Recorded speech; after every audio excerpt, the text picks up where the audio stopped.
तो hello guys, कैसे हो आप सभी लोग। आई होप आप सभी लोग अच्छे होंगे। तो चलिए शुरू करते हैं आज की वीडियो को बिना किसी देरी के। तो आज की वीडियो में गाइस मैं अपनी नई बाइक का ओनरशिप रिव्यू दूंगा। 5 महीने और 2500 किलोमीटर चलाने के बाद एक ओनर कैसा फील करता है भाई। इस बाइक पर 1,06,000 रुपये खर्च करके स्टेप बाय स्टेप बताता हूँ, फटाफट से बताता हूँ।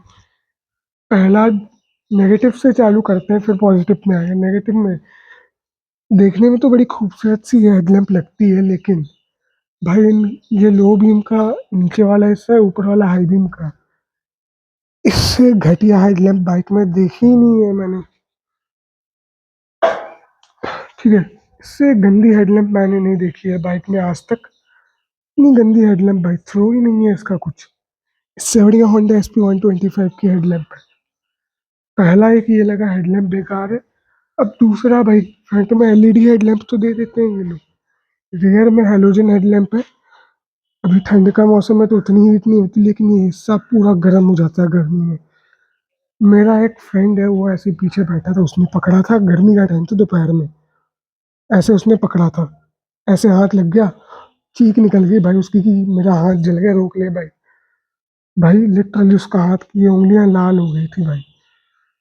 तो ये भी हेलोजन है, ये भी हेलोजन है भाई। पता नहीं क्या कर रही है कंपनी।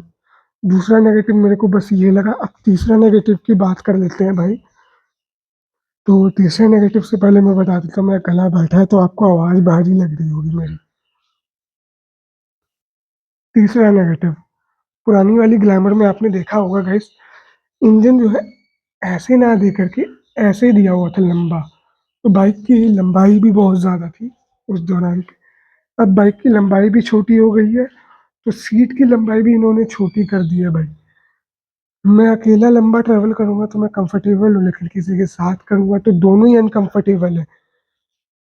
फ्रंट से सीट थोड़ी सॉफ्ट है, रेयर से थोड़ी हार्ड है। फ्रंट के सस्पेंशन ज़रूरत से ज़्यादा ही सॉफ्ट दे दिए, रेयर के सस्पेंशन ज़रूरत से ज़्यादा ही हार्ड दे दिए। हाँ, ऐसा करने से सस्पेंशन की ट्यूनिंग कर दी है तो हाईवे पे स्टेबिलिटी बहुत अच्छी है इस बाइक की। ठीक है, एक ये मेरे को बड़ी चीज़ जो है लगी, ये तो एक पॉजिटिव नेगेटिव दोनों ही हो गए। ठीक है, अब नेगेटिव, हाईवे पे चल रहे हैं, हवा का प्रेशर ठंड के टाइम पे ज़्यादा होता है, 80-85 पर चल रहे हैं। ये मिरर भाई अपने आप ऐसे ऐसे ऐसे ऐसे ऐसे करके अंदर की ओर घुस जाते हैं दोनों, पूरा ऐसे एंड तक। फिर मैं बार बार हर 6-7 किलोमीटर के बाद इनको बार बार मैं अपना एडजस्ट करते रहूं। ये तो भाई बहुत लूज है। पुरानी ग्लैमर में भी यही दिक्कत थी, अभी वाले में भी यही दिक्कत है। 10 साल 11 साल हो गए भाई, अभी तक इन्होंने ये सुधारा नहीं है।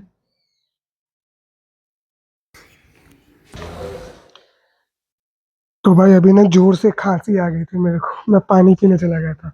हाँ, तो अब ना भाई, मैं बोला था अब इतने अनकंफर्टेबल रहते हैं इसमें राइडर और पिलियन राइडर, क्या बताऊं मैं। और एक ये मिरर जो है, ये तो मैंने बता दिया अनकंफर्टेबल की प्रॉब्लम, मैं मिरर पे था।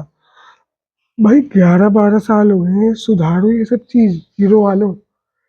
हाँ, पुरानी वाली ग्लैमर में एक चीज़ मुझे अच्छी लगती थी कि बिल्ड क्वालिटी बहुत अच्छी थी, बहुत बढ़िया बिल्ड क्वालिटी थी उस बाइक की। इसकी उतनी ही लो कर दी है। चाहे ये चीज़ देख लो, ये देख लो, यहाँ से देख लो आप, गैप कितना है भाई। तो ये सब चीज़ इनको अब सुधारनी चाहिए, पहले अच्छी थी और इन्होंने और घटिया कर दी। तो सुधारो भाई। हल्की कर दिया बाइक को, 8-9 किलो वेट इसका कम कर दिया बाइक का। हाँ, अब ये जो हो गई ये बात मैंने आपको बता दी है।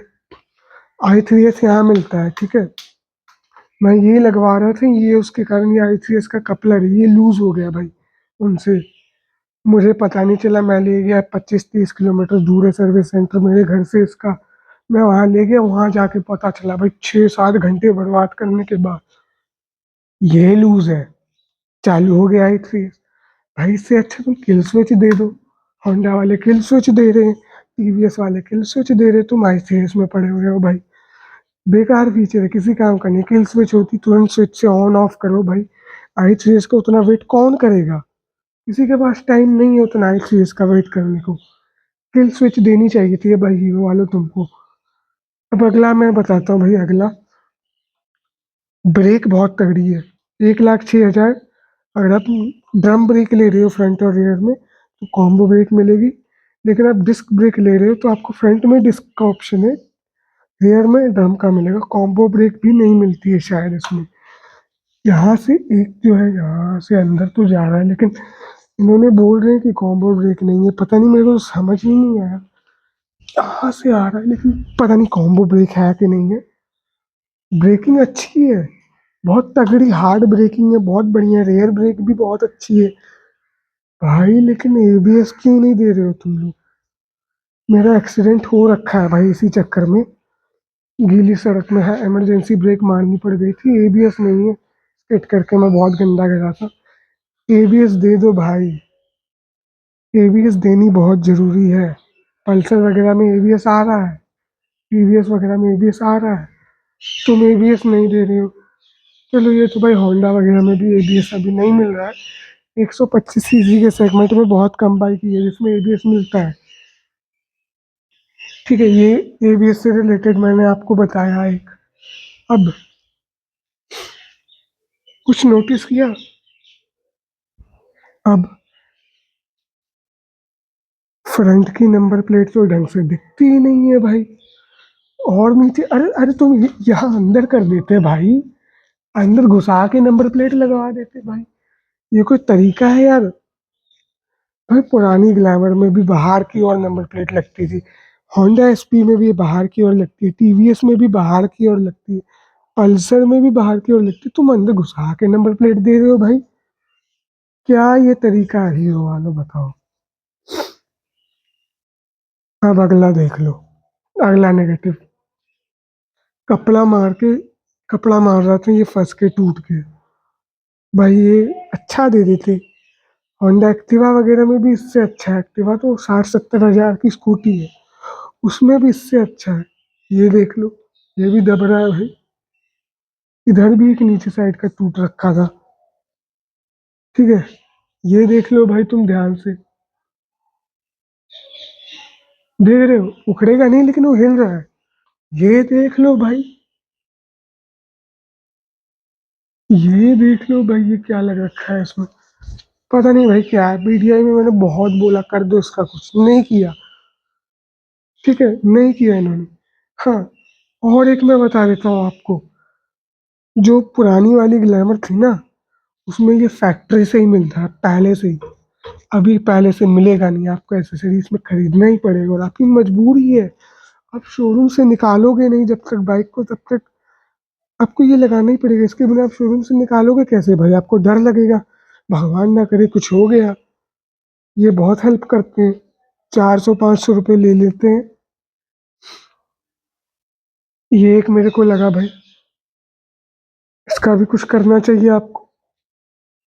अब अगला, पुरानी ग्लैमर में इंजन गार्ड भी देते थे, इसमें है ही नहीं। नजर आ रहा है कुछ? यहाँ पे कुछ बज गया, इम्पैक्ट हो गया कोई, तो उसका जिम्मेवार कौन है? इंजन सीज होगा भाई मेरा तो। जोर से इम्पैक्ट हुआ, मान लो खतरनाक एक्सीडेंट हुआ, ये भी धोखा दे गया, इंजन गया मेरा। इंजन गार्ड ही नहीं है जब, भाई ऐसी चीजों का क्या फायदा?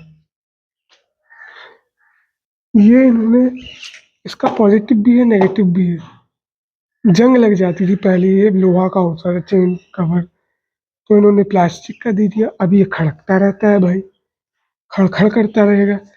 ये रबड़ है, अब इन्होंने ठीक की है। मैं 2 बार चेंज करवाया था, लेकिन मैंने तीसरी बार लड़ाई कर ली उनसे, तब इन्होंने टाइट करके दी है भाई। अब भाई इन्होंने कार्गो हुक भी हटा दिया। चाबी लगा के घुमाओ सीट खुल जाती है, कार्गो हुक नहीं है। अब अगला देखो। अब देखो, बड़ी मुश्किल से चाबी लगी ना, उसको घुमाई एंड ऐसे सीट उठा ली मैंने। पुरानी वाली ग्लैमर में भाई एक बॉक्स मिलता था जिसमें फर्स्ट एड और टूल किट दोनों साथ में अंदर कवर रहती थी। इसमें बॉक्स ही नहीं है वो। बारिश के समय में कीचड़ के छिट्टे अंदर आ जाते हैं, पानी पानी हो जाता है। ये एयर इनटेक है, इसके अंदर भी पानी जाता है बारिश के टाइम पे भाई। कितनी दिक्कत है इसमें भाई। ऐसा कोई करता है बताओ आप? कोई नहीं करता होगा। इतनी कॉस्ट कटिंग अब कर रहे हैं आज के टाइम पे भाई ये लोग। अब देखो भाई, ये हर एक हीरो ग्लैमर एक्सपेक्ट में है ये प्रॉब्लम। लगाई मैंने, ढंग से तो लगती नहीं है। अभी देखो, खुल गया, कभी कभी खुलता भी नहीं है। तेल है बढ़िया मेरा, तेल डलवाया, अब लगेगा ही नहीं। ये लग रहा है भाई, आधा घुमा है बस। अब जोर जबरदस्ती करके करो। हालत खराब हो जाती है भाई इसको बंद करने के चक्कर में। भाई हर एक हीरो ग्लैमर एक्सटेक में है। और जब से BS6 वाला ये फेसलिफ्ट तो लॉन्च हुआ है ना, ये जिसमें आया था ये वाला split mudguard, split grab handle जिसमें आया था ये, तब से ये प्रॉब्लम है भाई इस फ्यूल टैंक में। मैंने हर एक बाइक में देख लिया। और हर एक हीरो ग्लैमर एक्सटेक में जब आप डिलीवरी लोगे तो एक चीज़ का ध्यान रखना, PDI करते समय कोई नहीं देखता है, ये ढीला रहेगा, इसको वाइजर खुलेगा और ये टाइट होगा, समझे? मैंने देख लिया तो मैंने वहीं पे करवाया। मैं लड़ गया कि भाई बाइक एक्सचेंज करके दो, ये ढीला है। उन्होंने दिखाया कि हर एक हीरो ग्लैमर में है, हर हर एक ऐसी ग्लैमर में जिसमें ये डिजिटल मीटर सब में हिलता है। स्प्लेंडर वगैरह में भी है ये। भाई सुधार लो कुछ चीजें। अब ये इन्होंने पता नहीं क्या है, ये मैंने बाहर से लगवाया है, होटल टाइप भी है एंड यहाँ से अंदर नहीं घुस रहा, वहां से अंदर घुस गया। ये हर एक ग्लैमर एक्सटेक में, ठीक है। नेगेटिव्स तो इतने थे भाई, चलो ये दे दिया इन्होंने। पानी है लेकिन अंदर जाते रहता है अभी भी, हल्का फुल्का। कुछ करना था। ये बटन्स तो दे दिए, बहुत हार्ड बटन्स है भाई। इतने हार्ड बटन्स कौन ही जल्दी जल्दी दबाएगा चलती बाइक में। ये कुछ डिसएडवांटेज थे एंड एडवांटेज अब बता देता हूँ, पॉजिटिव्स। भाई लुक इतनी तगड़ी है भाई, हेडलैम्प बहुत प्यारी लगती है लुक्स में, लोग घूर घूर के देखते हैं, ठीक है। कलर ये मैट ग्रे इतना प्यारा है, पॉलिश मारते शाइन करता है ऐसा, ठीक है। ब्रेकिंग में ABS तो नहीं है लेकिन अच्छी हार्ड ब्रेकिंग है, ठीक है। चेन कवर में जंग लगने की प्रॉब्लम खत्म, क्योंकि उन्होंने प्लास्टिक फाइबर का दी थी, ठीक है। स्प्लिट मडगार्ड दे दिया है तो उसमें क्या है कि बारिश के समय में रोड पे कीचड़ पानी उड़ता है, ये पीछे वाले पर नहीं पड़ेगा, ठीक है। ये दे दिया, ठीक है। अब साइलेंसर इन्होंने छोटा साइज का कर दिया जिससे कि लुक अच्छी हो जाए, हाँ। ओके, बढ़िया कर दिया ये रॉड सी दे रखी है, कुछ पट्टी सी लगा देते तो थोड़ा खूबसूरत लगता है, लेकिन ये हीट नहीं होगी भाई, ये भी हीट नहीं होगी, ये भी हीट नहीं होगी, ये भी ज्यादा हीट नहीं होगी। ये सब बढ़िया किया है इन्होंने, अच्छे प्रोटेक्शन दे दी, किक अभी भी दे रहे हैं भाई। अब जो है BS7 में हर एक 125cc के सेगमेंट की बाइक में किक हटा रहे हैं, किक दे रही है कंपनी। बहुत बढ़िया बात है, किक अभी भी मिल रही है आपको, ठीक है। ये सेंसर है, इसको घुमा करके आप जो है ब्रेक लाइट जो होती है ना उसकी सेंसिटिविटी कम ज़्यादा कर सकते हो। ज़्यादा सेंसिटिविटी कर दोगे तो ब्रेक लाइट जो है ऑलवेज ऑन लाइट हो जाएगी, ऐसा करना मत, ठीक है।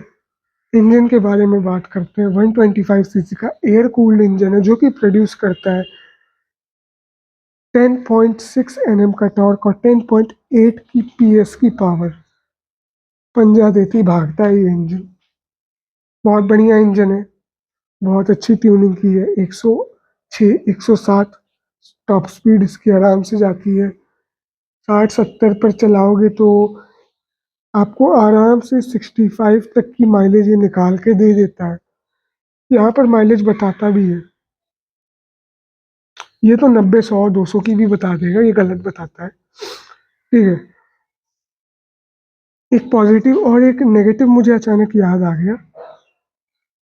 इन्होंने ब्लूटूथ पेयरिंग दे दिया, हीरो राइड गाइड एप्लीकेशन से आप कनेक्ट करके यहाँ नेविगेशन चला सकते हो, ठीक है। ये पॉजिटिव में भी एक ये अच्छा फीचर है, लेकिन नेगेटिव इसका ये है कि मोबाइल की स्क्रीन अगर आपने जैसे होता है ना, ये लगा के आपने नेविगेशन मोबाइल जेब में रख दिया, तो कुछ सेकंड के बाद मोबाइल की स्क्रीन अपने आप ऑफ हो जाती है। तो उसके अगर मोबाइल की स्क्रीन ऑफ हो गई या मोबाइल लॉक हो गया, तो ये अपडेट नहीं होगा भाई। आपको मोबाइल को निकाल के उसका लॉक खोलना पड़ेगा, तब ये अपडेट होगा। किसी काम का नहीं, इसलिए मैंने नेविगेशन के लिए ये लगाया है भाई, ये, ठीक है। तो ये जो है, अब इसके कारण लुक बहुत इंक्रीज हो गई है, प्यारी लुक आती है। आजकल की जो यूथ है, मेरे जैसे जो लौंडे हैं भाई, जवान लड़के, उनको लुक अच्छी लगेगी इस बाइक की। कलर तो बहुत प्यारा है भाई, डबल स्टैंड वगैरह आपको मिल जा रही है। बहुत हल्की बाइक है, आपको एरोडायनेमिक्स भी अच्छे मिलेंगे। हाई स्पीड में कर्व वगैरह देते हो, कॉर्नरिंग मारते हो, बहुत बढ़िया इसकी हैंडलिंग है, ठीक है गाइस। इसको अगर मैं पूरा खोल दूँ, इसको भी पूरा खोल लूँ, तो अच्छी ग्रिप बनी रही, तो हल्का सा ये ऐसे रिक्लाइंड है, ठीक है, ये अच्छी बात है। फ्यूल टैंक इसमें 10 लीटर का ही मिलता है, लेकिन माइलेज बहुत ज़्यादा बढ़ा दिया कंपनी ने, ये अच्छी बात है। हाँ, एक नेगेटिव और मैं बीच बीच में बताते जा रहा हूँ, एक नेगेटिव मुझे याद आया अभी। दो नेगेटिव एक्चुअली ऐड करना तो बनता था। पहला ये है कि इसकी गियर शिफ्टिंग बिल्कुल भी स्मूथ नहीं है, बहुत स्टक होते हैं। तो ये इनको स्मूथ करना चाहिए, हर ग्लैमर एक्सचेक में BS6 वाली में। दूसरा ये है कि ऐसे मैंने पैर रखा और मैं ऐसे बैठ के जैसे, तो ट्रैफिक में इंजन बहुत हीट होता है, तो पैर जल जाएंगे। तीसरा, हाई स्पीड में बाइक चल रही है 80-90 में, हल्का कर्व आ गया है सामने या शार्प कर्व है, आपको धीरे करनी है, आप ब्रेक नहीं मारोगे, आप सिंपली क्लच दबा लोगे। कभी कभी क्या होता है, क्लच दबाते टुक करके बाइक बंद हो जाती है। साइड में रोक के न्यूट्रल करो बाइक को, तब ऑन होगी। अब देखो, सुनो ध्यान से, माइक में पास लेके आ गया हूँ।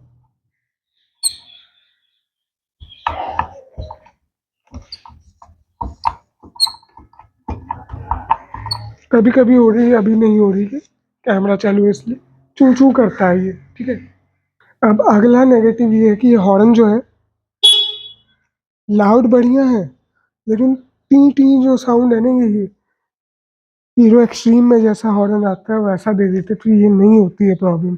हाई स्पीड में एयर प्रेशर जब होता है ना, तो ये देख, ये हॉर्न बजेगा ही नहीं ढंग से, दब दब के बजता है, सुनाई नहीं देगा किसी को। चलो, ये सब कुछ नेगेटिव मुझे याद आ गए, मैं बता दिया मैंने। अब पॉजिटिव में आगे बढ़ते हैं, ठीक है। ये देखो, अभी भी कर रही साउंड। हाँ, पॉजिटिव ये है कि ये मिरर जो है, डिज़ाइन तो इनका बहुत प्यारा लग रहा है भाई, डिज़ाइन अच्छा है, क्लैरिटी भी बढ़ गई है पहले से। पहले क्या होता है ना, साइड मिरर कांच के होते हैं, इन्होंने कुछ प्लास्टिक टाइप का मटेरियल दिया है, क्वालिटी में थोड़ा बहुत आपको देखो लग रहा होगा, लेकिन भाई ये टूटेंगे नहीं पत्थर वत्थर लग के जल्दी से। कई बार साफ करते समय ऐसा कड़ा वड़ा लग के टूट जाते थे, लेकिन अब नहीं होगी ये प्रॉब्लम। तो यही थे भाई कुछ नेगेटिव्स एंड पॉजिटिव्स इस बाइक के। वीडियो अच्छी लगी, वीडियो को लाइक करें, चैनल सब्सक्राइब करें, मिलते हैं नेक्स्ट वीडियो में, तब तक के लिए बाय बाय।